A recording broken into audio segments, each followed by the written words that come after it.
de Grégoire Condé. Un identifiant musical qui veut absolument tout dire sur cette fabuleuse chronique. Bonsoir Grégoire. Bonsoir, même si j'ai pas très bien compris ce que vous venez de dire, je trouve ça super. De quoi on parle cette semaine ? De quoi on parle cette semaine ?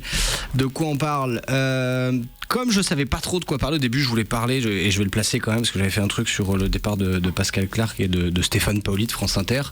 Alors bon, voilà, ça nous a tous touchés. Moi, c'était une époque, c'était des réveils, c'était quelque chose, enfin voilà. Mais bon, en fait, voilà, je me rends bien compte que ça vous aurait fait chier. Et je me suis rendu compte qu'en fait, de quoi pouvons-nous parler à part de moi, puisque finalement, je suis le sujet de cette chronique, le sujet le plus intéressant. À la minute de Grégoire. Oui, bah voilà, donc je fais ce que je veux. Je pourrais parler de Guillaume ou d'Arnaud, mais c'est forcément moins intéressant que de parler de moi. Bien sûr. T'as pas autant de vécu déjà. Oui, bah justement, en parlant de vécu, en parlant de moi, je me suis surtout rendu compte cette semaine que je m'emmerdais sacrément. Alors vous connaissez ma proportion à voir les choses du bon côté, toujours. Et disons que cette semaine, j'ai atteint des sommets parce que j'ai enfin pu mettre un mot sur le mal qui m'habite, puisqu'il faut un mot pour tout, une maladie pour chacun et des médocs pour tous. Alors je sais pas si vous avez entendu parler, on a beaucoup parlé, en tout cas on a parlé, ou peut-être un peu, enfin bref, on en a parlé du bore-out. Et tu vois, il le sait pas, d'un coup tac, il le sait, il le lit dans mes yeux, il voit pourquoi je m'embête. Donc putain, c'est génial. Et t'es concerné ? Oui. Voilà. Et voilà, en direct. On me donne pas assez à faire à Son. Mais voilà, il bosse pas assez, mais ça, bon, on va en parler. Il est derrière, je le vois là-bas, il fait semblant. Salut patron. Mais il sait très bien qu'on parle de lui. Ouais. Bien sûr.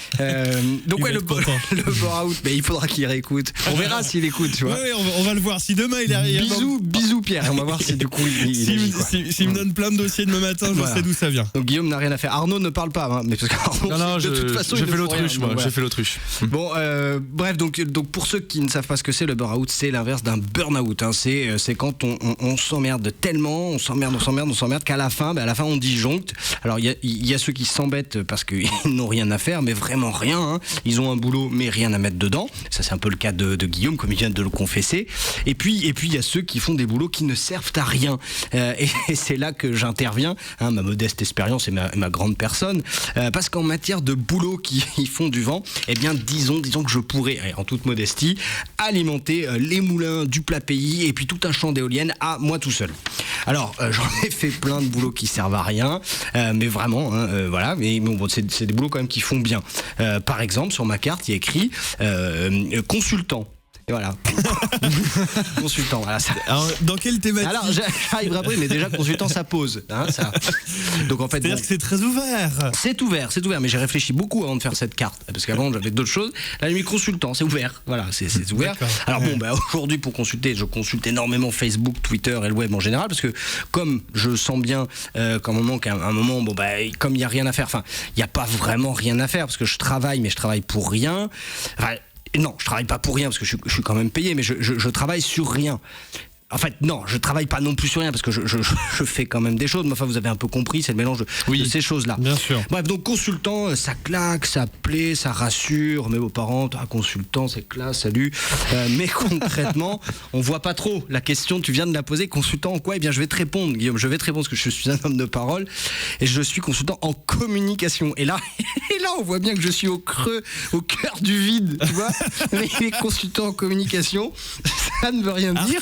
Qu'est-ce qu'englobe communication, vous dirais-je ? Eh ben voilà, mais c'est incroyable, ce mec-là n'a pas lu ma chronique et il répond. Alors qu'Arnaud est complètement vide, il sait même pas de quoi on parle. Pardon, il est là, il sait pas. Mais moi, je sais ce que c'est un consultant comme. Voilà. Moi, je sais. Voilà, moi quand on me demande ce que je fais, eh bien je dis que j'accompagne des entreprises dans leur stratégie de relation à leurs parties prenantes. C'est la classe, ça, non ? Ça ne veut rien dire. Mais ça passe. Voilà. Donc en vrai, en fait, je fais des rapports que personne ne lit, qui coûtent cher, qui rapportent pas, mais qui coûtent cher parce qu'il y a plein d'intermédiaires. Donc les mecs vendent ça au bout du compte très cher. Et puis tout le monde se fout parce qu'on prend le rapport, on le met sous un truc, puis on dit bon allez hop. Mais bon voilà, ça rassure d'avoir quand même des consultants, ça fait classe, on peut dépenser de l'argent. Et puis moi dans mon métier, on parle de KPI, d'insight, de ROI, de focus group, tu vois là juste les mots. Voilà, de l'anglais. Ouais, voilà. Mais parce qu'il faut un peu légitimer des honoraires. Voilà. Et donc, comme après la communication, je voyais bien que c'était un petit peu du vent, que ça ne menait pas à grand chose.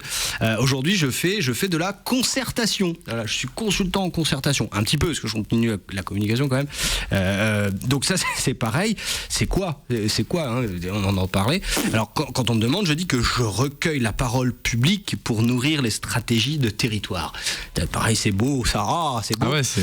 Bon, en vrai, je fais parler des gens que personne n'écoute et qu'on s'en contrefout de ce qu'ils disent. Tu fais des micro-trottoirs, quoi. Oui, c'est une sorte de micro-trottoir, c'est ça, c'est un peu, voilà, bon, qu'est-ce que t'as à dire? Pensez-vous des transports rodontais? Voilà, et les mecs, ils disent, ouais, moi je pense que, c'est super, merci, mais t'inquiète, on va le faire remonter, mais tout le monde s'en fout, parce que de toute façon, c'est déjà pris, on sait déjà ce qu'on va faire. Voilà. Alors vous remarquerez quand même que dans ces trois choses, dans ces trois mots, il y a un point commun. Hein. C'est le préfixe. Ben voilà, consultant, communication, consultation, voilà, donc je sais pas si c'est moi ou ceux à qui je m'adresse voilà, bref, mais en tout cas, il y a quand même ce petit point commun.